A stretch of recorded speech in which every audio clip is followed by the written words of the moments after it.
Welcome back, my friends, to the show that never ends. I'm so glad you could attend. Come inside, come inside. Does anyone know that song?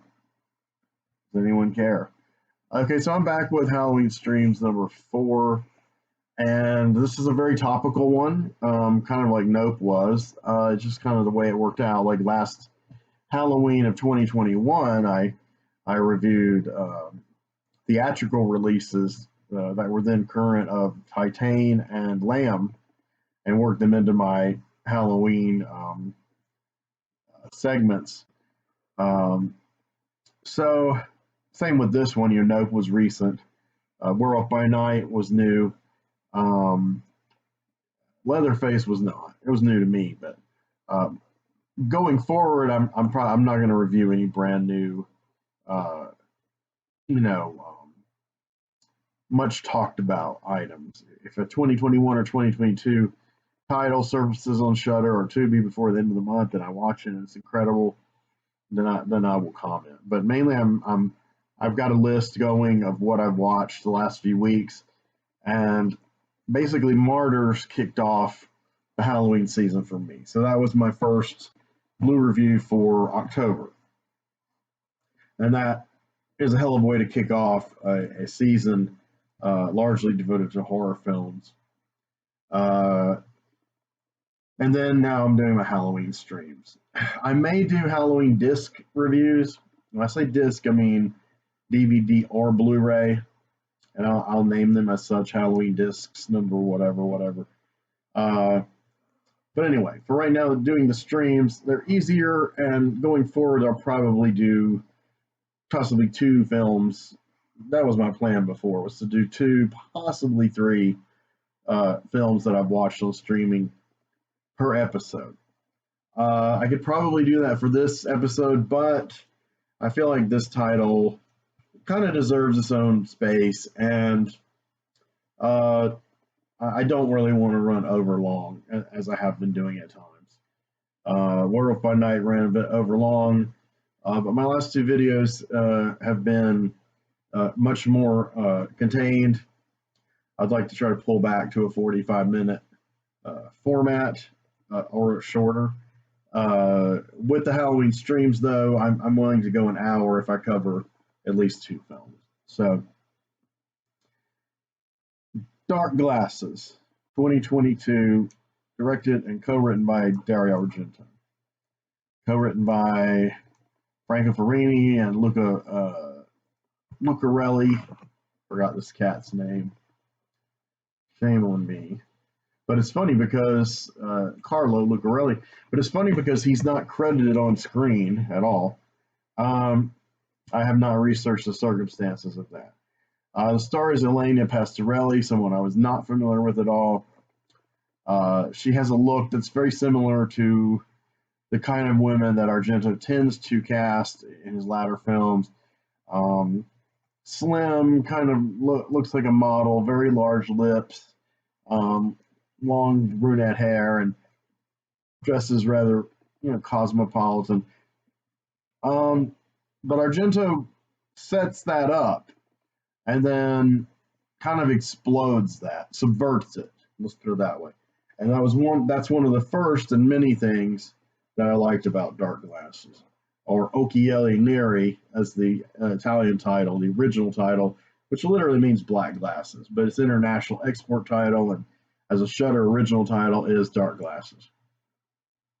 Also stars Asia Argento, Dario's daughter, who was in his last film, Dracula 3D.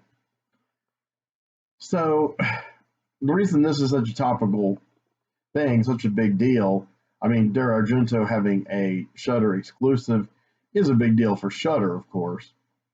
But in a way, it's helping Argento, kind of reach in a more intimate way the kind of fan base that has grown around him, especially in the last 10 years since Dracula 3D. I think you're having a new generation of fans, and the previous generation of fans, had very mixed feelings about Argento. and that's my generation. Now, the generation before me, um, you know, knew him, discovered him first, striking while the iron was hot, like say when Deep Red and Suspiria were in the theaters, long before I saw either of those movies. Um, but critics like Robert Monell, who is extremely knowledgeable, an Argento fan, I know he took note of Dark Glasses and seemed very excited about it. Uh, a guy I used to be close friends with that I lived with, Scott Mosley. Argento, I believe, was his favorite filmmaker. I think in a way he loved every single one of his films. So living with Scott and hearing his rationale for loving all these films and watching some of them with him. And when he lived with me, I watched all of the ones he had, which were all of his films, because I had really not seen any films of his since Opera, except for Stendhal Syndrome. So we're talking, 87 to 2012 period. So 25 years worth of films. And I'd only seen the Stendhal Syndrome. So Scott and I together watched the Dracula 3D that came out in 2012. Had Thomas Kretschmann as Dracula and Asia Argento, I believe, was Mina. It was, was she called Mina or Lucy in that? They kind of go back and forth. And Rutger Hauer as Abraham Van Helsing. So, yeah, we all watched it one day. I believe my wife was there and his wife and his kids. So it was a fun day. But me and my ex-wife didn't know what to make of Dracula 3D. I soon consulted my good friend Sean Lee Levin, and who also was an Argento fan and fairly knowledgeable about Argento, and got his take on things.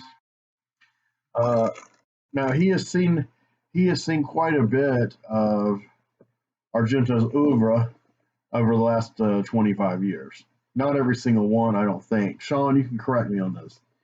Uh, I've seen all of them. Uh, the only one I liked was Jennifer, an episode of Masters of Horror. And as far as what going back further, Stendhal Syndrome to me was the last film that he kind of put his own mark on in an interesting way, tried some interesting things narratively and visually. Um, Prior to that, he did kind of a film, his Hollywood film, so to speak, Trauma, was just kind of a code production, but it was closest to a studio film he's ever will make, I'm sure. And I hated it when I saw it when it first came out. Um, Not too long ago, I revisited Scott's copy. This was like 2018, 2019, excuse me. And I liked it better. I did like it better. Uh, yeah. However, you know, I'm getting a lot of notifications here. Sorry, related to movies and stuff. Um, what were we talking about? Dario Argento, that guy. Yeah. So I don't know. I've had a long, convoluted relationship with him, and like I said, my ex roommate and longtime buddy Scott showed me some of his more recent films, and then I watched the rest of them. I went through his DVDs and managed to watch every one of them. So I've seen every single Argento movie except like The Tram and things like that that were episodes of Italian TV. Those are really pretty much also singular works that would be part of his oeuvre. Um, I can't think of any I have not seen. I've seen his, non-horror film 5 Days in Milan, which is one of my very favorite films of his. The only film of his I own currently, I had quite a few on DVD, but I've sold them all. And I had some on Blu-ray that I sold also. Um, the only ones that I currently possess, the only one I currently possess is the Cat o' Nine Tails Arrow Edition, which I have reviewed on this channel, devoted a whole episode to it sometime back, a year and a half ago, perhaps. And that is my personal favorite Dario Argento film. And of course, Dario Argento, it's his least favorite film. Um, he doesn't hate it as much as he used to. When the Anchor Bay DVD of it came out in the 2000s, the interview was brutal, man. And he was talking about how it's too commercial, and he didn't like it. It just, and a lot of people don't like it. But I've covered that in the whole video, so I may put the link to that video down here because that's the only Argento stuff I've really explored on this channel. So, he has this massive reputation due to his early giallos, mainly Bird of the Crystal Plumage, his first feature film. Prior to that, he had been a film critic and then a screenwriter. He co-wrote Once Upon a Time in the West by Sergio Leone. He also wrote a few other spaghetti westerns. And then he wrote and directed Bird of the Crystal Plumage. Now, I thought his writing was quite good. Cat o' Nine Tails, I think, was excellent, but again, it kind of had a mixed, reaction then and now. Then Four Flies on Grey Velvet, which was hard to see for a number of years, but it was fairly acclaimed. It was going more in the direction of more technical experimentation. He and Brian De Palma were kind of contemporaries, and I don't know if they were imitating each other or they were both imitating Hitchcock and Bava. I don't know if it matters anymore. I used to have these kind of debates and discuss these quandaries with Scott and with Sean and with a lot of other friends.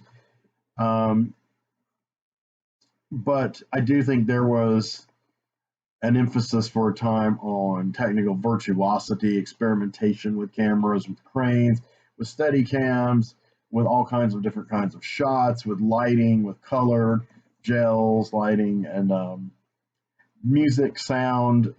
He utilized Goblin and primarily Goblin's now leader, Claudio Simonetti, a lot to contribute to the atmosphere of the film. Suspiria really is a film that is almost all atmosphere. It has an atmosphere of terror and of uncertainty, of the unknown. And I think it's because of the just pure cinema that it is. I don't think it's supposed to make sense. I think it's supposed to evoke dread in you. Now, it doesn't have that effect on me now at all, but when I first saw it, it blew my mind. That was the first Argento film I saw. I had never heard of Dario Argento, even though I had some friends who knew quite a pretty decent amount about horror. We're talking about cats who were in their late teens to late 20s.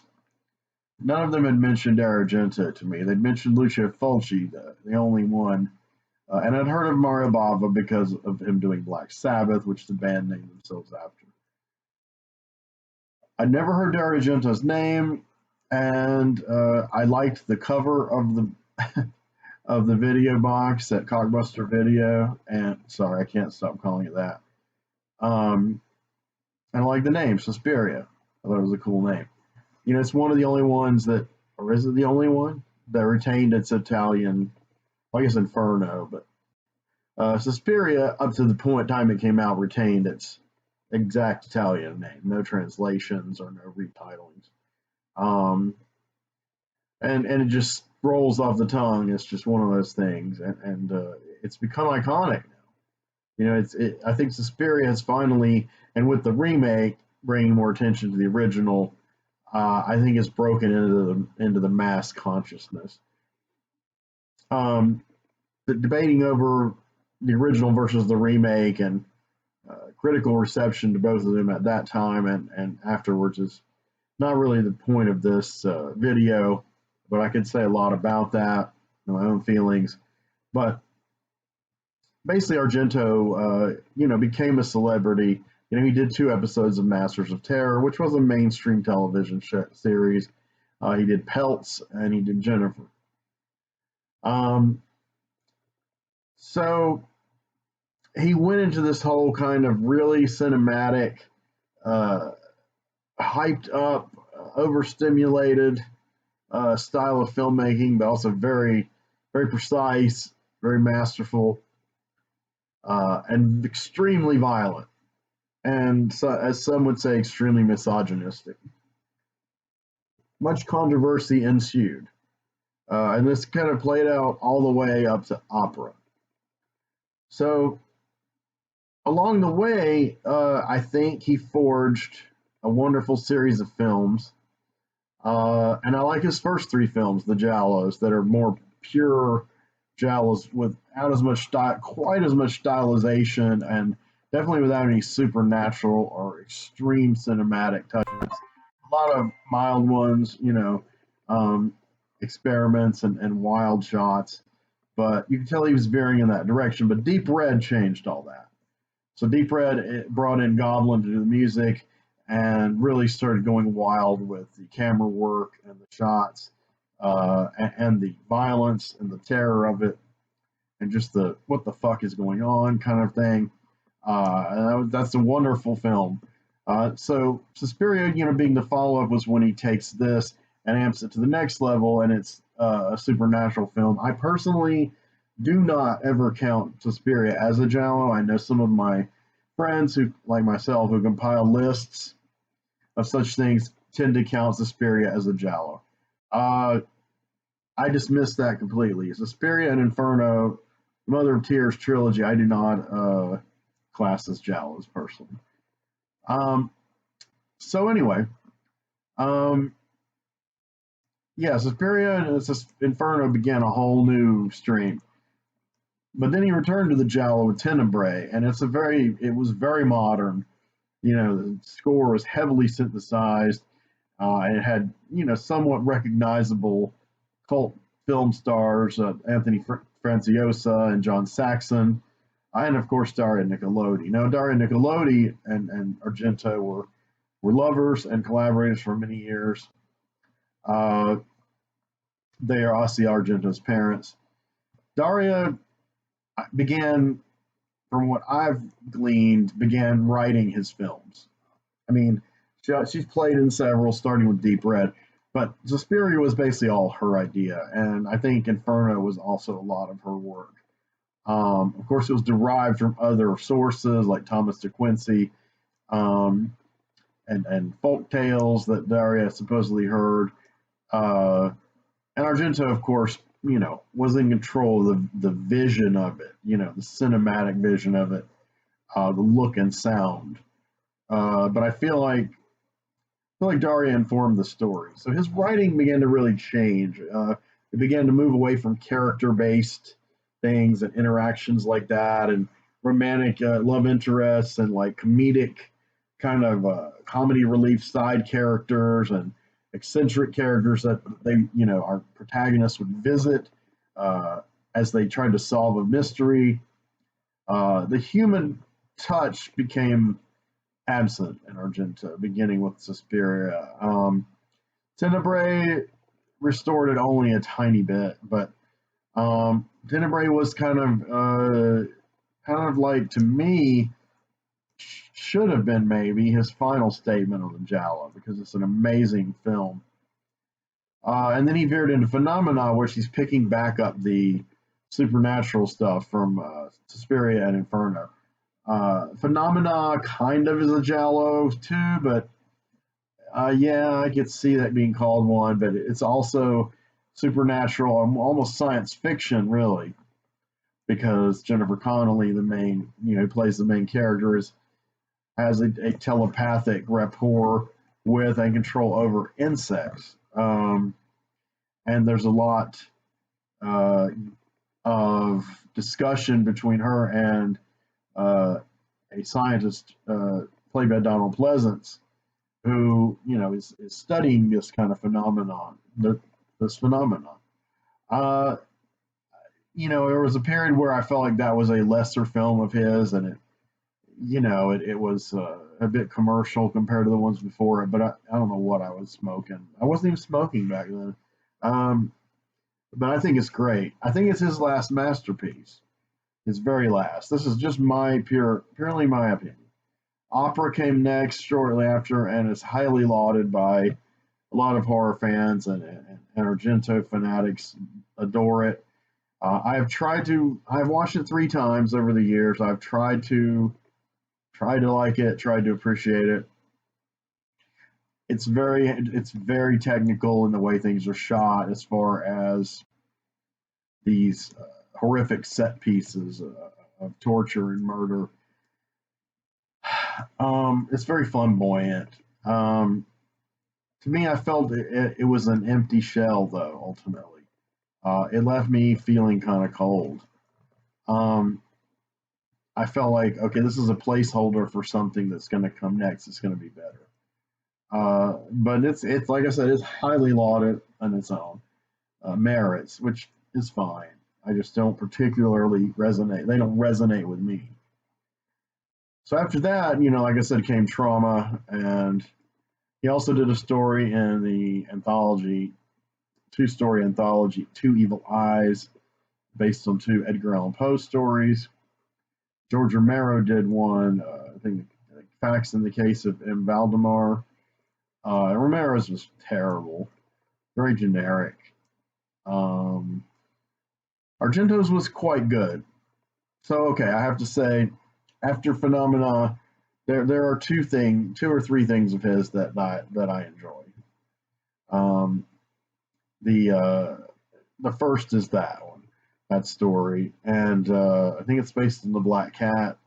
He kind of smushed the Black Cat together with Cask of Amontillado, and it starred Harvey Keitel and John Amos. So now he's working with really, really fine actors. But Argento still doesn't seem interested in them as actors. They're just kind of puppets to move around. But it's enjoyable. Those guys make it enjoyable. The effects are horrific and really cool. It has a nice mood to it, a nice vibe. Not a masterpiece, but it's a step up from opera, and definitely better than Trauma. The Stendhal Syndrome comes in the mid '90s, and here we get Asia Argento, who had been in a few of his movies anyway, but now she's taking center stage as his star, his alter ego.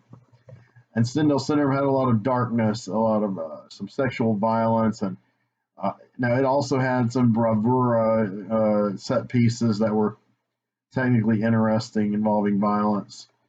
Thomas Kretschmann was the antagonist in the film. He's a fine actor. It had a darker, more contemporary vibe to it. So to me, Stendhal Syndrome is kind of an almost. It has its moments. I've seen it a number of times, and each time I'm wavering between thinking I really, really like it and thinking it's okay, but with some good moments. But to me, those two, that and the Black Cat, are highlights. And after that, it's all downhill. So he started doing a whole bunch of giallos, and neo giallos, and on smaller and smaller budgets and less seen, less distributed. The Card Player was distributed by Anchor Bay. Anchor Bay, had officially been the label that put out a lot of his classic movies on DVD and Blu-ray in the late '90s through the 2000s.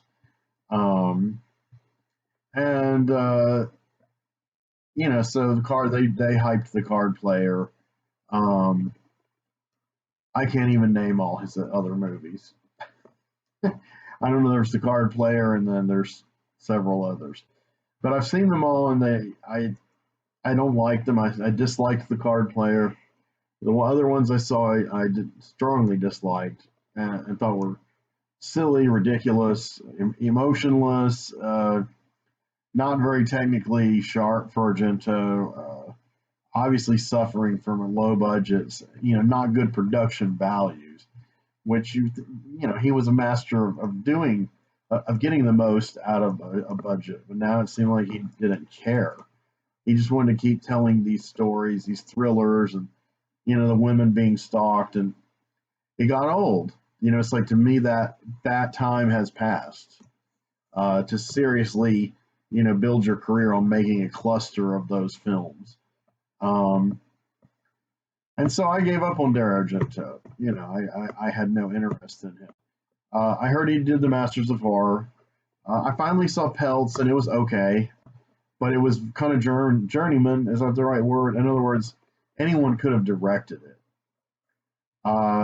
So him directing it wasn't a big deal, like say Takashi Miike directing Imprint for Masters of Horror, which became kind of banned from being shown on Masters of Horror, or Lucky McKee's Sick Girl, which is very much a Lucky McKee kind of film. But Jennifer was different. Jennifer also could have been directed by anyone, really. But it was based on really, really strong story from Warren Publications, their black and white comic magazines. I believe that's where it first appeared. Yeah, it's written by Bruce Jones, who's won a number of awards for his writing. He's a great writer, a great artist as well, not as known as an artist. And then Bernie Wrightson illustrated this story. And of course, he's a master as far as his art's brilliant, but I mean, he is one of the more influential horror illustrators ever. I did know Bernie a bit when he lived. He sadly passed away. But anyway, that story, Jennifer, was really intense, and it really stirred up a lot of those weird fears, and it stirred up a lot of those kind of uneasy feelings like I discussed when I reviewed The Special a few episodes back. Not so much sexual violence as like a Serbian film, but this queasiness, this sexual kind of like you're going into an area that is weird and uncharted and not very wholesome. I mean, not that sex needs to be wholesome, but you're going into an area of like a sexual addiction, and it's a sexual addiction to a being that is, not exactly human. Kind of like a lot of Philip Jose Farmer's early work. So I thought it was incredible, his adaptation. So his name's on it. I give him full credit. So to me, that's the best thing he's done since Phenomena. So after those three kind of middle to high points, that was it really for me.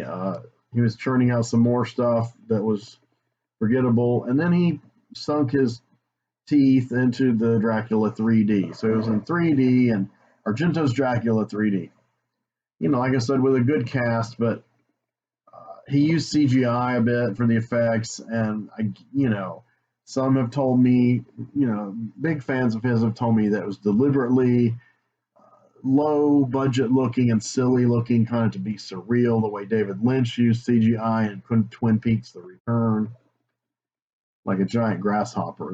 That's the main thing he did. But I didn't like the giant grasshopper. I don't know. I felt like Argento was playing, and some people like that. Like my old buddy Scott. He thought that was cool. As him doing his own thing, and that's fine. He was still, he was an independent filmmaker, and he could produce something like this. He's an internationally known name, so he could get a little more funding for Dracula than he had for the previous few films. But I don't know. It missed something. To me, it yeah. Again, to me, it's something that doesn't resonate with me. So after that, I was kind of done, pretty much. So, but mind you, I saw Dracula 3D before. I saw the Giallos before it from the 2000s and 2010s. But so, yeah. So according to this Wikipedia article, I don't know if I still have it up or not. I guess I don't. Yes, I do. So it says it's first directorial work since Dracula 3D. Now, I want to be absolutely certain of that because that's a very strong statement. We'll go down here. We'll flip through the years. Yeah, Do You Like Hitchcock? That was one I really didn't like. And this filmography is laid out very weird, but that's nothing surprising with Wikipedia. Yeah, and he worked on in the '80s. He also worked on Michelle Sawabi and Lamberto Bava's films, to the point where a lot of people have credited him as the author of those films, but I don't personally. Um, oh yes, he did a Phantom of the Opera. That was bad. That's one I couldn't finish. Sleepless was supposed to be a big comeback, and I think it fell short. Card Player, Third Mother, Mother of Tears, didn't resonate like Suspiria or Inferno.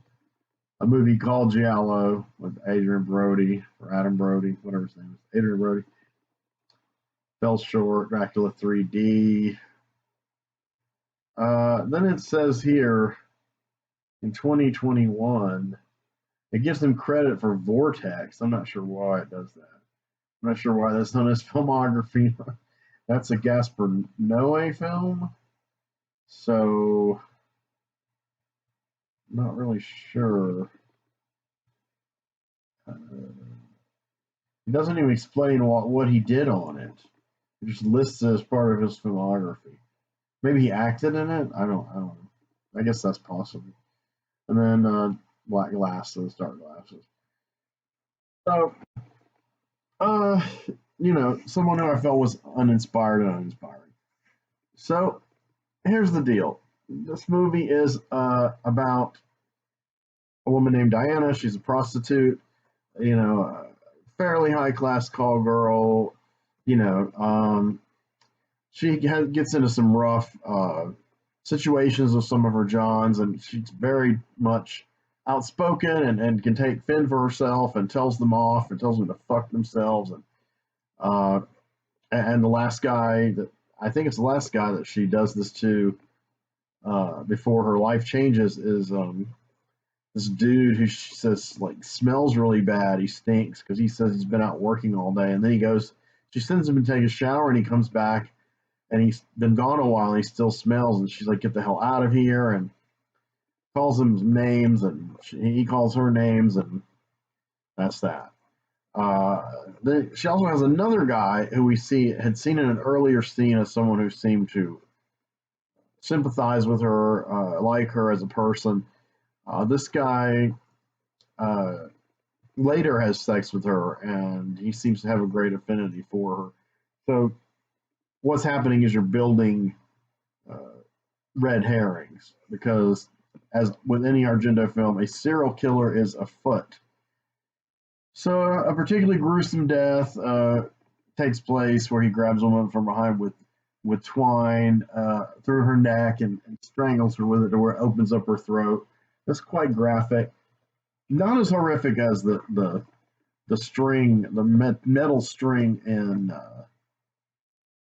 Audition by Takashi Miike. That's razor sharp, and that girl, that woman, the main character, she manages to saw Ryo Kobayashi or whatever the actor's name, saw his foot off. Damn it! And she's going to keep going, but luckily his kid, knocks her down the stairs.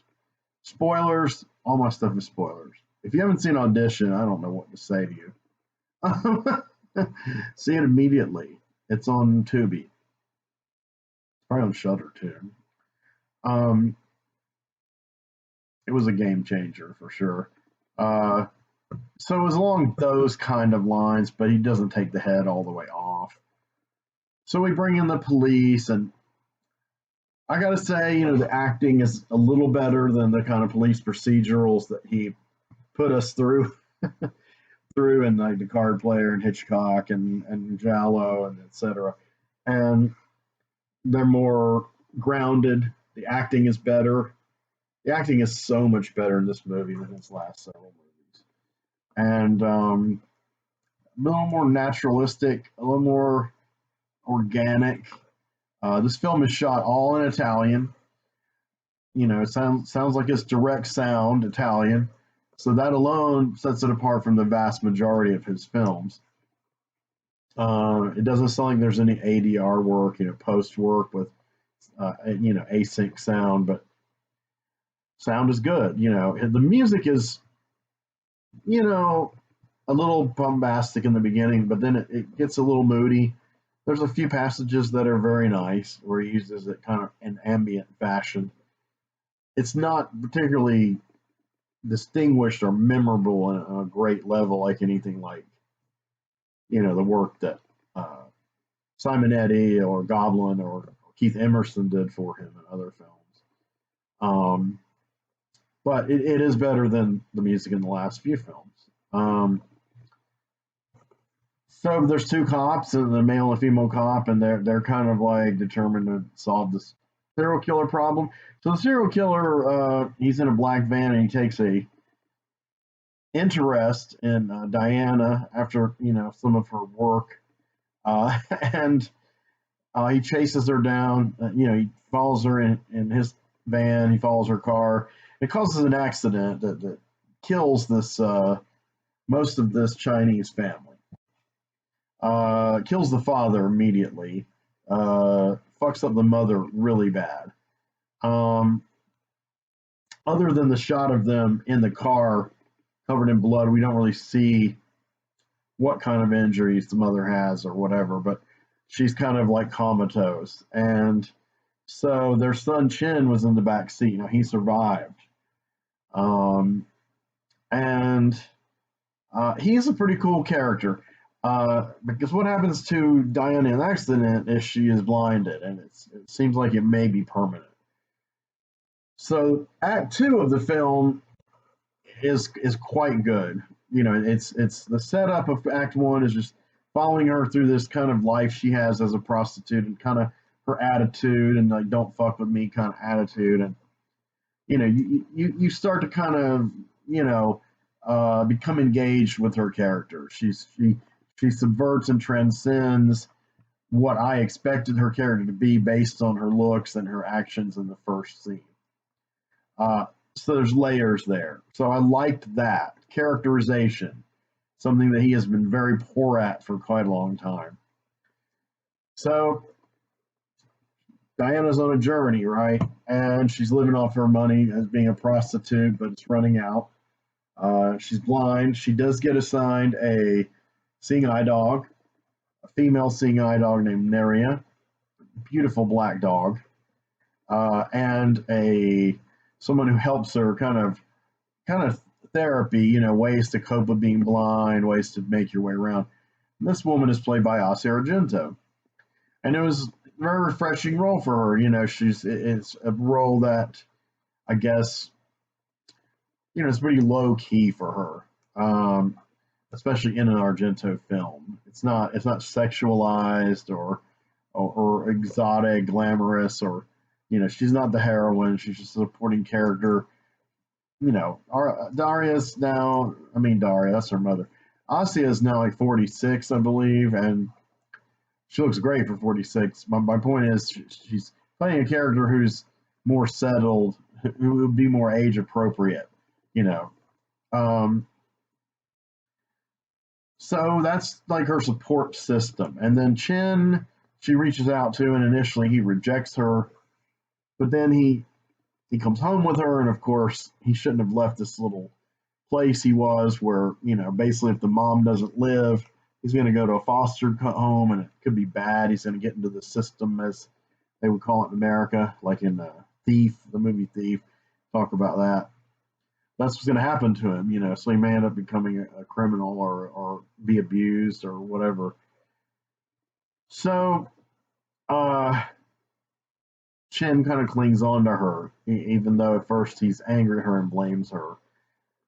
She explains it's not really her fault, but she does take responsibility, and later in the film says, it's all my fault, and with the weak moments, she does feel guilty. You see her character transforming, and this humbles her. Her previous attitude of being independent and powerful and empowered, and kind of like I can do whatever the fuck I want. you know, it's gone. And, you know, that would happen to anybody probably who was blinded suddenly. And so they go through the whole stage, you know, her glasses, the cane. And at first it's like, okay, they're just going to do a montage. They're just going to do one scene after the other. It's going to explain. And I was kind of like just going along with it. Like, okay, this is how they're slowly move the story along. But after a handful of scenes like that, I started liking her more, and I liked the other characters. I liked Asia's character, Rita, and I liked Chen, the boy, and I loved the dog Naria, and I loved the way that she trained him and the bond they had. And Act three, you know, everything gets fucked up. It goes off the rails because the serial killer's back, and of course, eventually it's revealed that you know one of the red herrings was accurate. It was the man who stunk. It was Stinky Man. And this guy, his name is Matteo, and he worked with dogs. That was his excuse for smelling bad. I guess he had dog poop on him, on his clothes. Um, he he breaks into her house. Well, she has gone with Chin to break into his house. And the reason is because the cops are trying to find him now. They feel like she's practically kidnapped him. He needs to come back to the home. You know, the female cop is sympathetic, like she's blind, and the boy needs help, from somebody. Whereas the male cop is like, oh, like let's break into her house, and she's probably faking being blind. Well, this all backfires on these cops. You know how karma is. While Chen and Diana are exploring Chen's house. At her house, the two cops are killed brutally by the serial killer, who you still haven't seen him who he is by now. But as the movie kind of continues, they give it away. He kind of tricks Chen, and that's kind of how he ends up at the house. And it's just blind luck. Pardon the pun. I didn't mean that. That they're not there at the house, but the cops are. So it's kind of a bait and switch. And I thought it worked out pretty well. I mean, it was predictable in a way, but you know, it kept the story barreling along pretty well. And eventually, everything kind of goes awry because the killer kind of goes into overdrive stalking her. By now, earlier in the movie, he painted his black van white. So the white van is something the police know, and they know to look for, because he committed his old murders in the black van, and then he painted it white, and it was white when he was stalking Diana. So that's kind of his signature thing there that they look for. So Rita's called away to help another blind man, and this cat follows her. Matteo, the serial killer, runs her off the road and brutally dispatches her. And basically, Diana and Chen get lost. It's nighttime. They get lost. They don't know where they are. They're trying to run from the police. And Chen knows some kind of almost like subterranean alleyway out of his house, out of the apartment complex. And there's weird things like one of his neighbors starts screaming, these weird epithets at them that made no sense. But that kind of reminded me of early Argento with these weird bits that just enhance the strangeness of a situation that don't really have any place in the narrative, but that's okay. They get lost, and it was dark. She's blind, and he's a kid. They say he's 7 years old, but it's obvious that the character acts like a 9 or 10-year-old. I mean, they do mention that he's kind of precocious. They can't hint he's kind of precocious. I don't know how old the actor was. I don't think the actor could be anywhere from, I don't know, 9 to 12. I would say 11 years old. That's my guess. I had to research it. But I'm just going to pretend they didn't say he was 7, because he's obviously not 7. He's way too intelligent and together for 7. Though, you never know. He just still looks slightly older. So he's trying to lead her around, and he doesn't know where they are, and it starts to get kind of tedious for a while. And Argento's running out of visual ideas to make this interesting. And they go through some water and all this kind of stuff. They get separated. and try to find each other. And oh my God. And then just when they find each other, the killer finds them, chains them up in his van, and takes them to his little dog compound. And Neri is there. Now, earlier when he had broken into her house, you'd seen him spray something at Neri, and Neri kind of nods off. He was a very good animal actor. I love animal actors, and this one, she acts her tail off. I mean, it might be a male dog playing a female dog, I don't know, but I mean, pun intended, she acts her tail off. And I thought she was dead. But no, he just had drugged her and brought her there, and I think tried to kind of control her and also keep her from helping Diana and Chin. That was a big mistake. So they're chained up, and Diana's screaming, and things are getting out of hand because obviously he's about to kill them in gruesome fashions. And Neria breaks her chain. She hears Diana's voice. And I really liked this part. Diana's like trying to tell her to come to them, and then the guy's like, sit, and he gives the dog basic instructions, and so Neria just kind of sits. I'm like, what the fuck? And then, Diana and Chin basically say what the fuck too. They don't really say that, but she starts telling him, attack, attack, attack. And it backfires on this cat, man. It just, he gets a little scared, and then, yes. It's kind of like, in another Argento film, when the blind teacher, piano teacher, is killed by the dog, controlled by these demonic forces. And then that was somewhat pretty gory, but not super, that didn't show everything.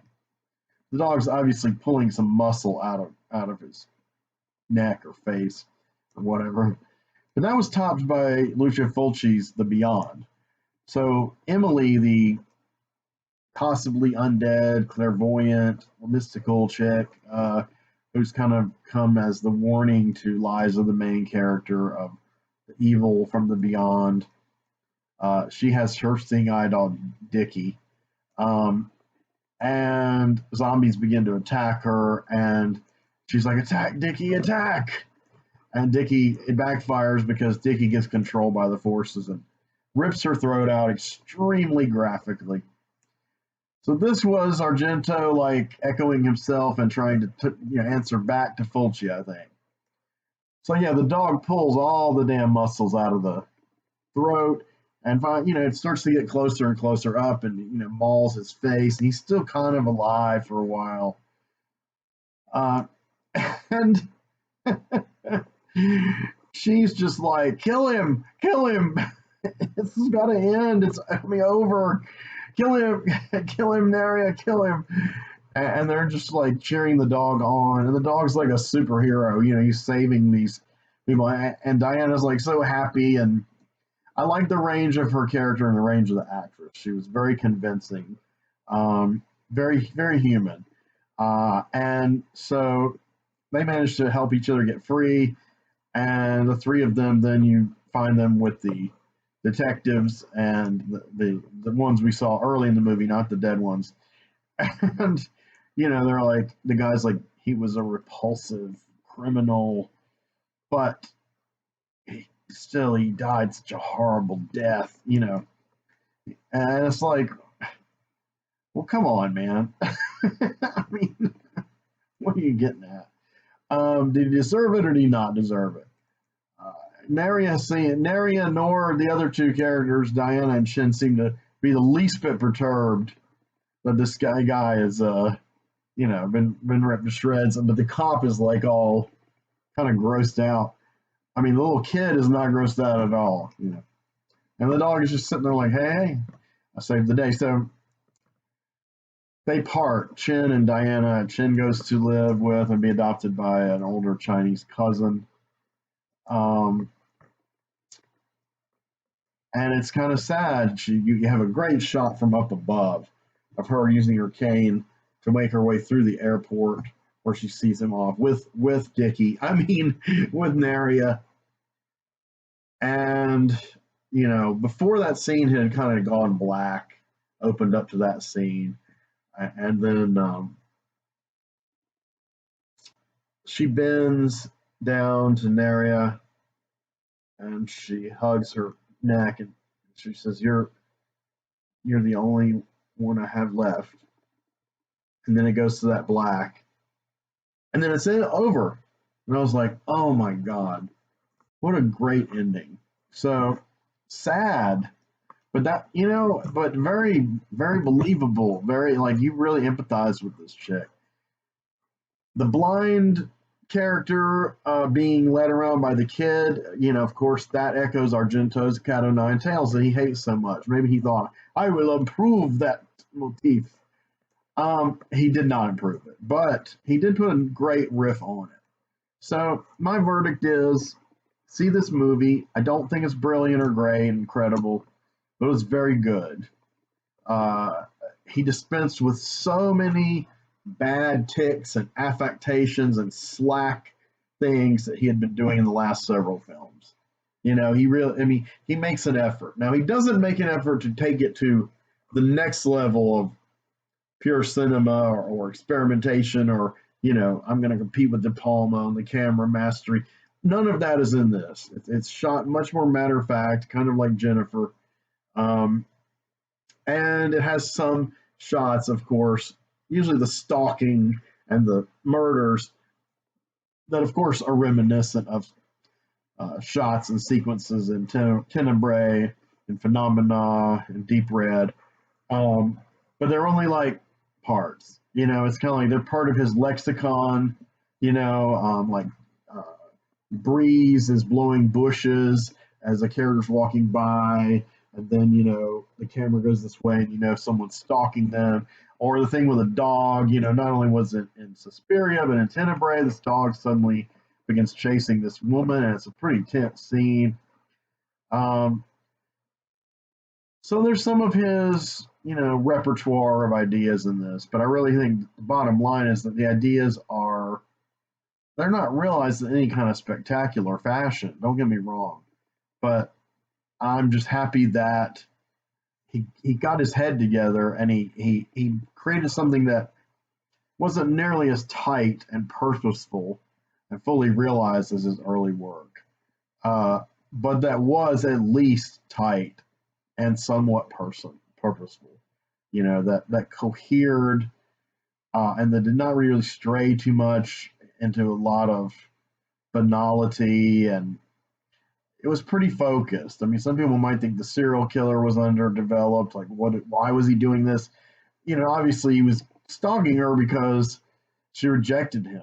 But he was already a serial killer, as we established. So, but he has vendetta against her. He's going to kill all her friends, but you don't really know anything about him. But do you really know anything about a lot of the serial killers in his movies? Not really. In a way, he's more developed than a lot of them because his mask comes off early in Act 3. So I don't know. I had mixed feelings about it, but overall, I'm pretty positive.